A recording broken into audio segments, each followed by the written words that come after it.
आंध्र प्रदेश के कुप्पम मंडल के नारायणपुरम गांव में पेश आए इंसानियत सोज वाक़े की मुतासरा को रियासती हुकूमत ने माली इमदाद फराहम की।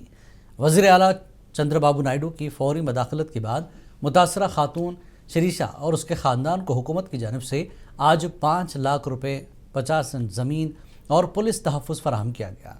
ये इमदाद कोडा प्रोजेक्ट डायरेक्टर ने कोडा दफ्तर में बज़ात खुद खातून के हवाले की। इस मौके पर APSRTC chairman Mani Ratna, doctor Suresh Babu और दीगर मुअज़्ज़िज़ीन मौजूद थे। हुकूमत ने मुतासरा खातून के तीनों बच्चों की तालीम के लिए मुकम्मल सहूलियात फराहम करने का भी ऐलान किया। सुरेशा को कर्ज न चुकाने पर गाँव में दरख्त से बांधकर गैर इंसानी सलूक किया गया था।